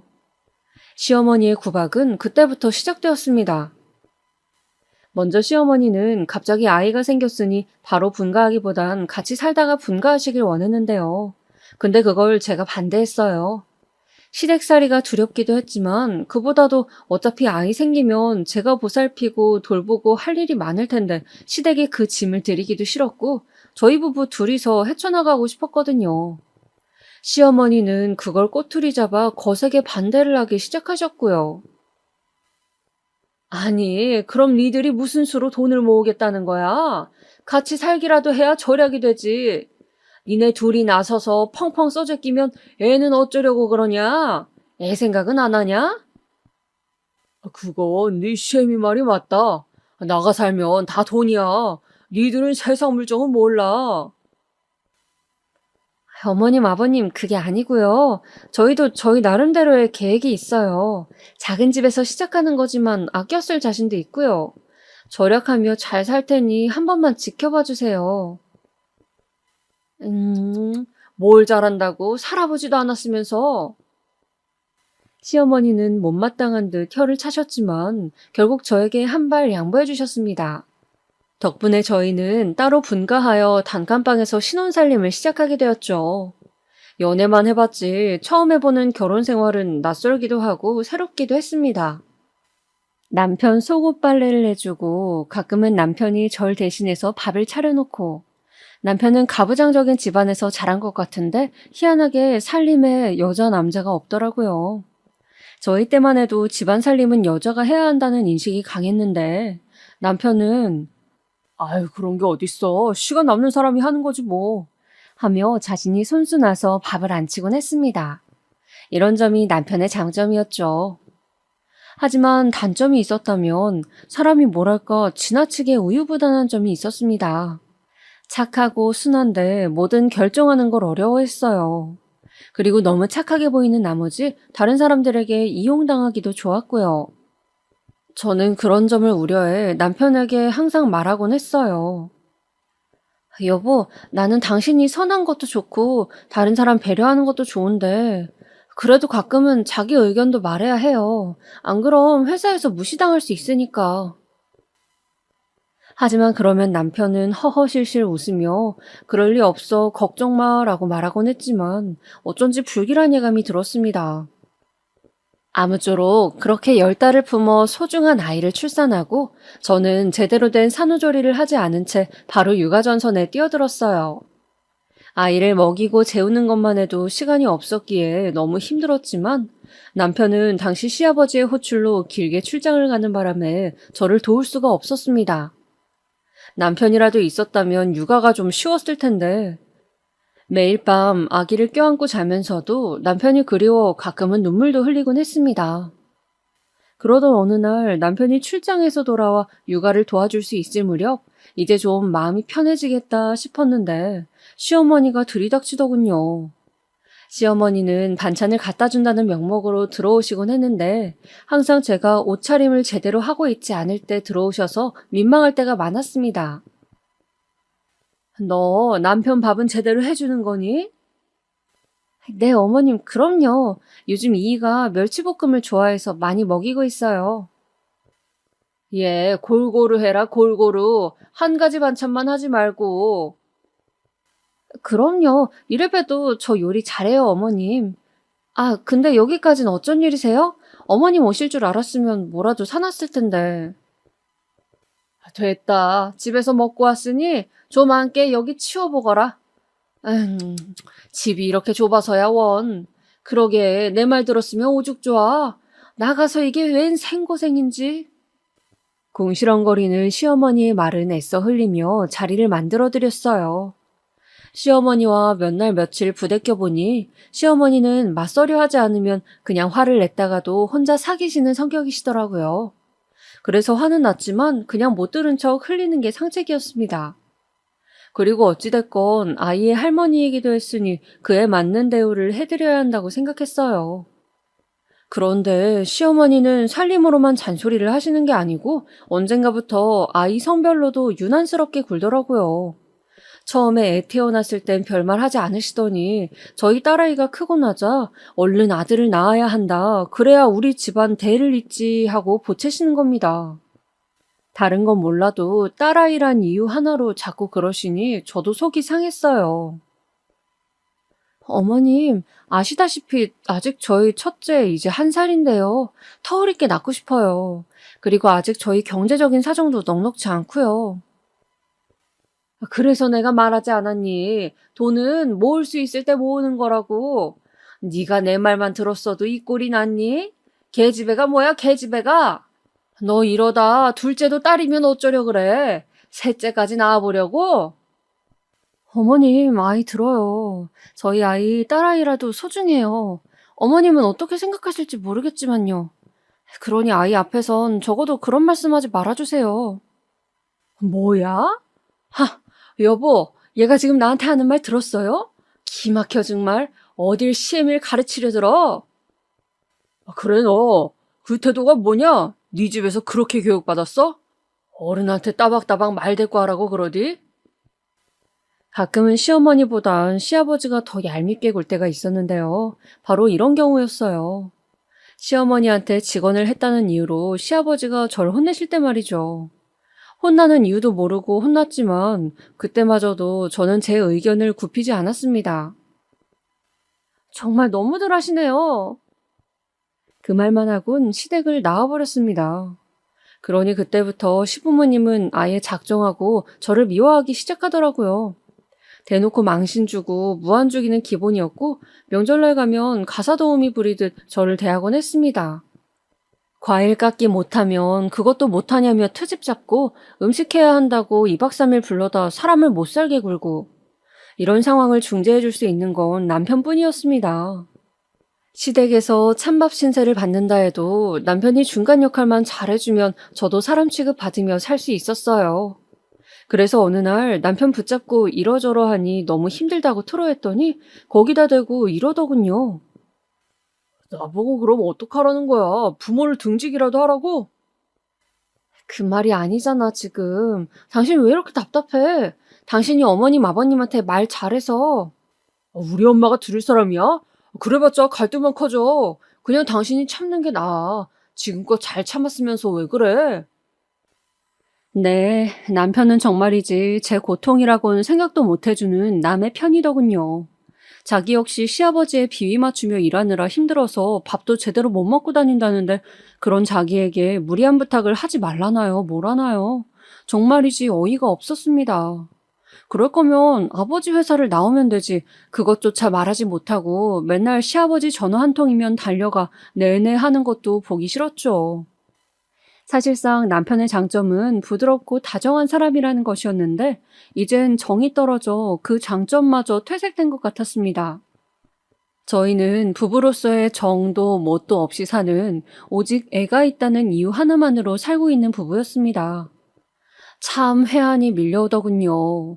그래도 한때는 그토록 사랑해서 만났던 남편이었는데 그 와중에 시어머니는 제가 아이 문제에 있어 제멋대로 하려 하자 길을 들이셔야겠다고 생각했는지 저를 집으로 부르는 일이 잦아졌어요. 이유인 즉슨 며느리가 되어서 아픈 시애미 돌보는 걸 개떡으로 알면 안 되니 봉양하라는 거였죠. 아침부터 저녁까지 먹성 좋은 시어머니 입맛에 맞춰 저는 요리를 하고 간식을 만들고 집안일까지 소화해야 했어요. 그러다 아이가 울면 가서 달래주고 또 재워주고요. 애는 내가 돌볼 테니 넌 일이나 해라. 시어머니는 처음에야 이렇게 말씀하셨지. 막상 뒹굴거리시며 잠이나 잘 뿐 저희 애는 안중에도 없으시더라고요. 어쩜 자기 손주이신데도 저리 매정하신지 혀를 찼습니다. 그때 제가 시어머니의 말을 딱히 거부하지 않고 그대로 따라드린 건 사실상 예의였습니다. 얼마 전 허리를 다쳐 아프시다고 앓는 소리도 내시고 하니 거기에다 대고 어머님 혼자 알아서 하세요 라고 말할 수가 없어 해드린 예의였죠. 근데 어머니는 이걸 굴복이라고 받아들이신 건지 저를 아주 막대하시더라고요. 거기다 툭하면 저희 친정을 건드리셔 제 성질을 돋구곤 했어요. 얘 근데 말이다. 너희 집이 어디라고? 저 시골이라 했지? 아니 거긴 어디냐? 차 타고 갈 수 있는 곳이야? 그럼요 어머님. 왜 못 가요? 갈 수 있죠. 참 시골 촌구석이라도 그건 되나 보네. 신기하다. 촌구석까진 아닌데. 얘 말 대꾸하지 말고 얼른 감자전이나 부쳐라. 입이 심심하다. 이런 식으로 말입니다. 거기다 제가 어느 날인가 아버지에게 해산물을 가득 받은 적이 있었는데 이걸 가지고는 시비를 거시더군요.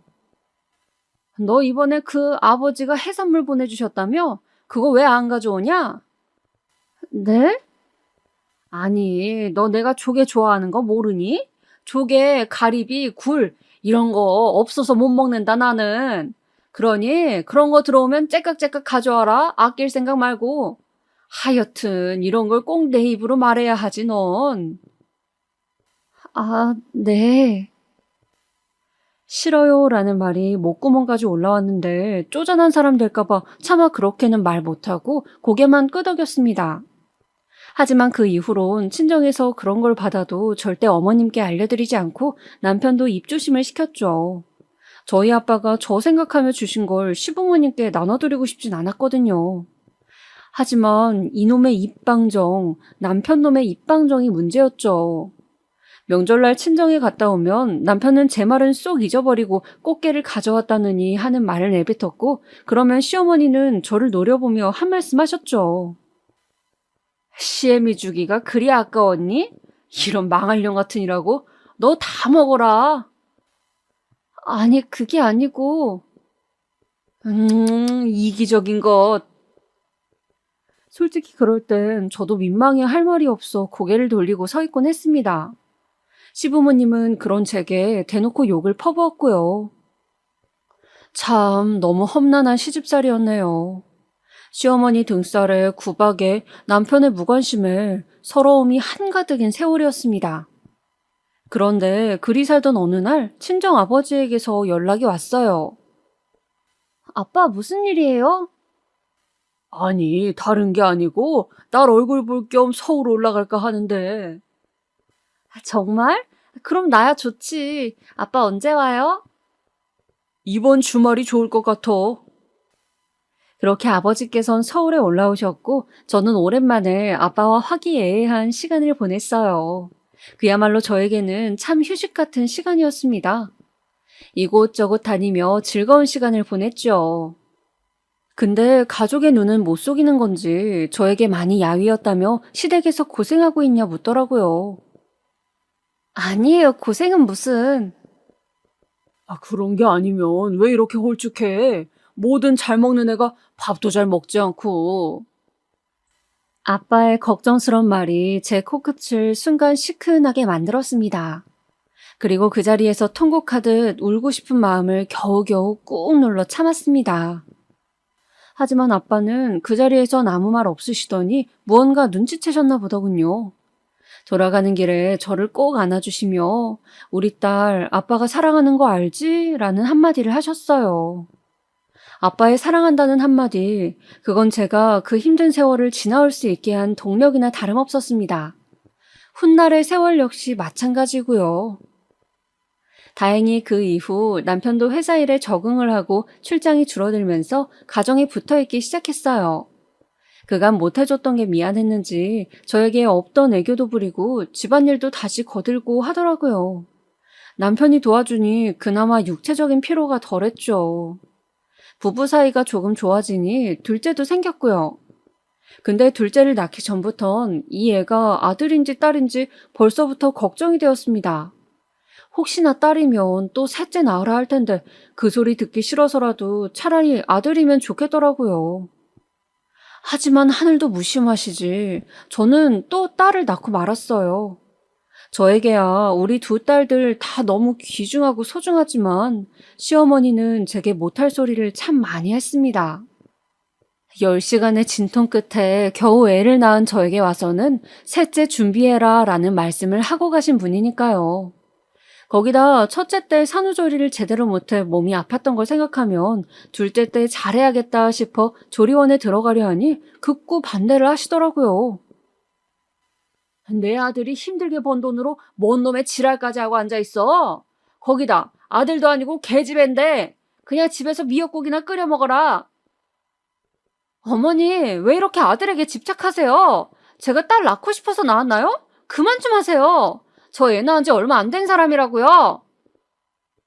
유난 떤다, 유난 떨어. 나 때는 애 낳고 3일 만에 나가 일했다. 어디 꾀병을 부리려 들어? 그건 어머님 때고요. 전 그렇게 못합니다.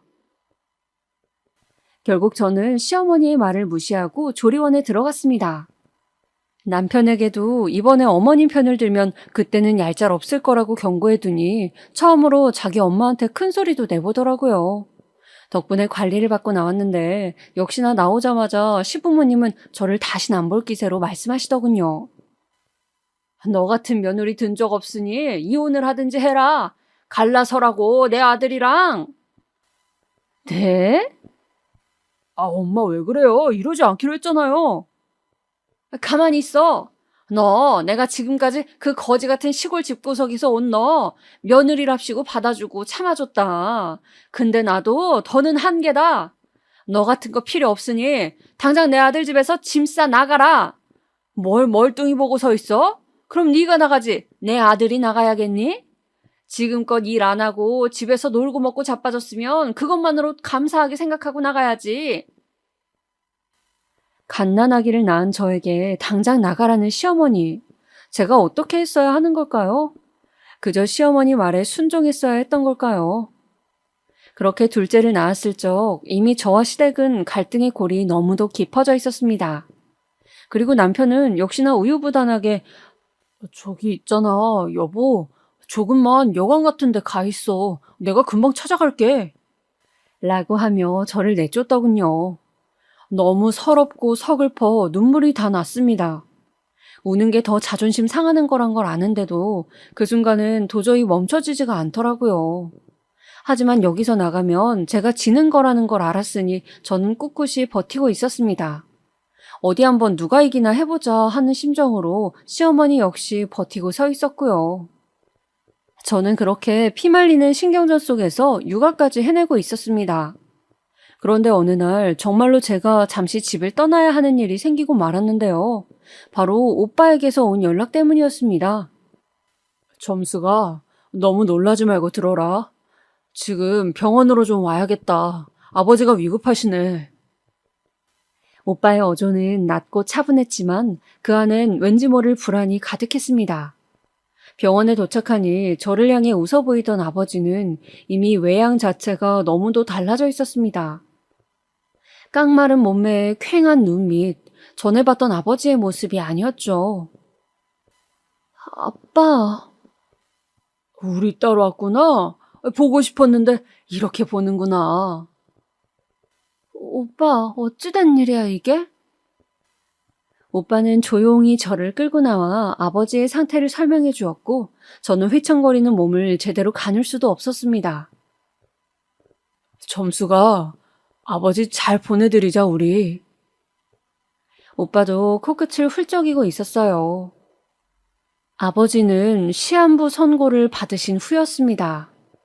항상 저희를 위해 희생만 해오시던 아버지였는데 건강검진 한번 챙겨드리지 못했다는 사실이 그렇게 죄스럽게 느껴질 수가 없었습니다.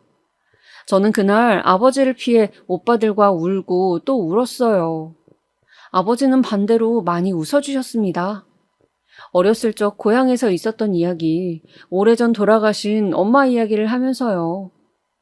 아버지와 이야기가 끝날 쯤 오빠들은 자기들이 있을 테니 저에게 집에 돌아가 있으라고 했습니다. 아이도 있잖아. 애기 보살펴야지.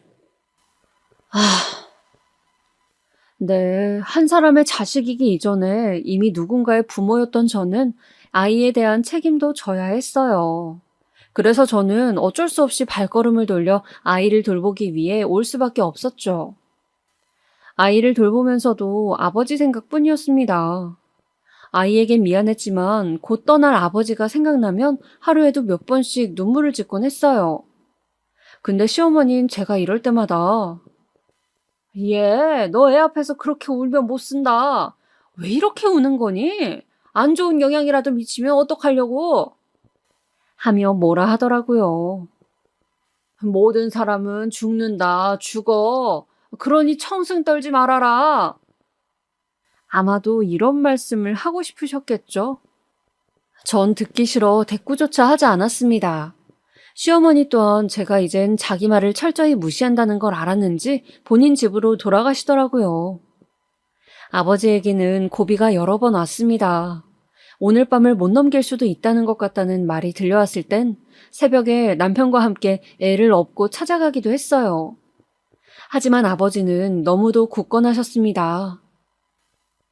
아버지, 제발 조금만 더 살아주세요. 힘내주세요.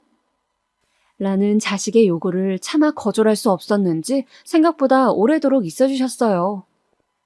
그런데 그러던 어느 날 일이 벌어지고 말았습니다. 그날이 아직도 끔찍하게 생생한데요. 시어머니의 생신날이었습니다. 시어머니는 자기 생일이라고 오전부터 무척 들떠 있었습니다. 반면 저는 아버지 걱정과 육아에 지쳐 다소 기운 없이 요리를 하고 있었죠. 그런 제게 누가 보면 내 생일상 아니고 제사상인 줄 알겠다. 얼굴 좀 피고 요리하지 그러니? 하며 통을 주시는 시어머니.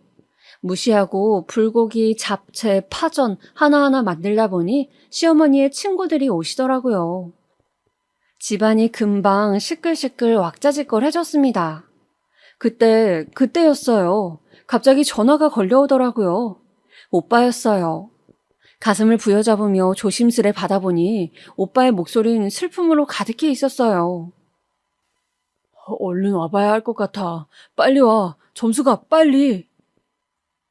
저는 오빠의 말을 듣자마자 다급히 앞치마를 벗고 시어머니에게 대강 상황을 설명드린 뒤 신발을 신었습니다. 오로지 머릿속엔 아버지 생각밖에 없었죠. 그런데 그때 시어머니께서 저를 붙잡으시며 그러더군요. 아니, 너 아님 음식은 누가 하라고? 어머님, 지금 저희 아버지가 위독하세요. 그래, 안다, 알아. 근데 아니, 솔직히 말해서 고비가 뭐 한두 번이었니? 저번에도 고비라 했다가 가번이 아니었다며. 아닐 거다. 그러니 안심하고 얼른 내 요리나 마저 해주렴. 정 가고 싶거든. 요리 다 하고 가라. 어머니 지금 장난치세요? 어머니가 하시면 되잖아요. 너야말로 지금 뭐 하는 짓거리야? 내 친구들까지 있는 앞에서. 이게 시어미 생일을 뭘로 보고? 네 아버지만 중하고 시애미는 중하지도 않아? 당장 들어와. 내가 오냐오냐 봐줬더니. 이거 놓으세요. 놓으시라고요 좀. 못 놓는다. 못 놔. 이 징그러운 것 같으니라고. 결국 시어머니와 저는 몇 번의 몸싸움까지 벌여야 했고 시어머니 친구들이 이를 뜯어말릴 정도였습니다.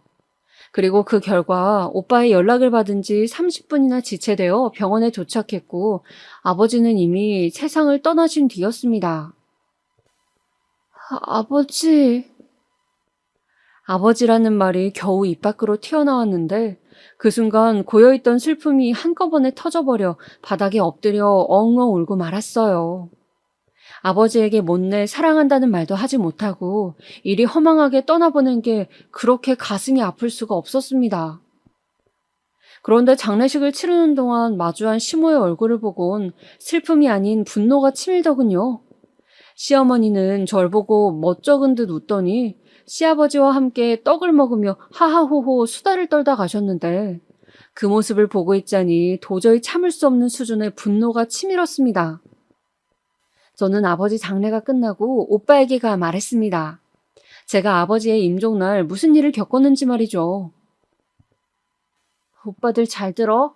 나 아버지 임종날 늦었던 거 왜 그랬는지 이야기해줄게.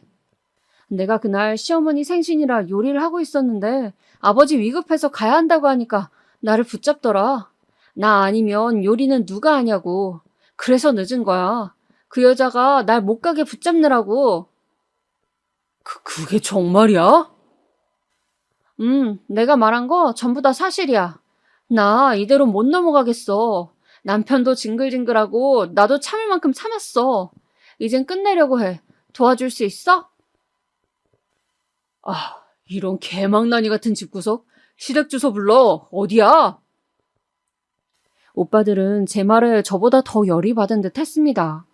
얼굴이 불그락 푸르락해지더니 당장 시댁 주소 부르라고 하더군요. 오빠들이 무슨 일을 치진 않을까 걱정이 되긴 했지만 일단은 그 길로 시댁으로 쳐들어갔죠.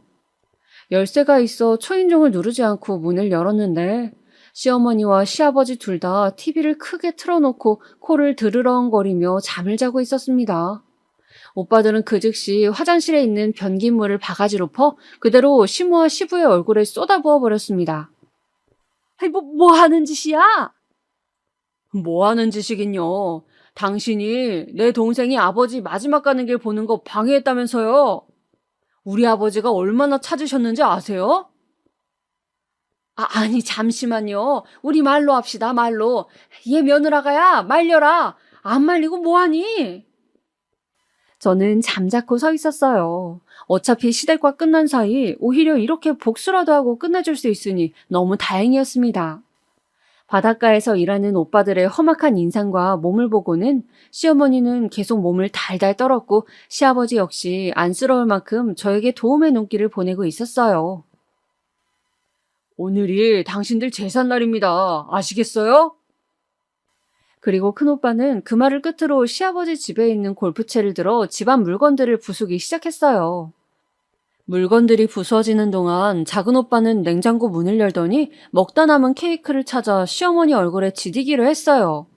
그러자 시어머니는 비명을 질렀고 제가 오빠를 막아섰습니다. 제발 며느라 부탁한다. 제발 그만 좀 하게 해다오. 네 어머님, 제가 깔끔하게 이혼해 드릴 테니 오늘 일은 없었던 거예요. 아시겠어요? 응, 알겠다. 그럴게. 해견아 오빠들이 경찰에 들어가는 걸 막기 위해선 시어머니의 입단속도 필요했어요. 그렇게 일을 마무리하곤 저는 이혼 도장을 찍었습니다. 양육권도 모두 제가 가져왔고요. 설사 시댁 쪽에서 오빠들이 벌인 일을 걸고 넘어져 행패를 부리면 어쩌나 했는데 저희 큰오빠가 마지막으로 한 말이 먹혀들었나 봐요. 허튼 짓 하면 그땐 애들 풀 거라는 식으로 이야기했는데 시어머니가 단단히 겁을 먹었는지 순순히 양육권도 내어주더라고요. 남편과 이혼한 것에 후회는 없냐고요? 전혀 없습니다. 우유부단함을 넘어서서 자기 아내 하나 지키지 못한 남편을 무슨 남편이라고 이날 이때껏 데리고 살았는지 모르겠더라고요. 오히려 안 본다고 생각하니 속이 다 후련할 지경이었습니다.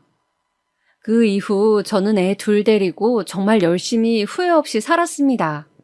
다행히 오빠들 일이 잘 돼서 지원도 많이 받았어요. 사실상 오빠들이 없었더라면 애 키우기 많이 힘들었을 텐데 오빠가 저희 두 딸들 교육비에 생활비에 그 무엇도 부족하지 않게 해주었기에 지금 이렇게 잘 키울 수 있었죠. 지금은 저희 두 딸들도 오빠들을 얼마나 좋아하고 따르는지 모릅니다. 문득 마무리하려니 저희 아버지 마지막 유언이 생각나는데요. 가족끼리 잘 보듬고 살아달라고 특히 우리 막내딸 아프지 않게 지켜달라고 이게 유언이었다 하십니다. 그 유언을 듣지 못하고 보내드린 게 아직도 한입니다. 허나 오빠들이 아버지의 그 약속을 잘 지켰고 저 또한 그랬으니 그걸로 아버지에게 효도한 것이겠죠? 아버지, 하늘에서 제 이야기 듣고 계시나요? 부디 어머니와 만나셔서 행복하게 사시고 계셨으면 합니다. 언젠가 우리 다시 만날 그날을 기다리고 있을게요.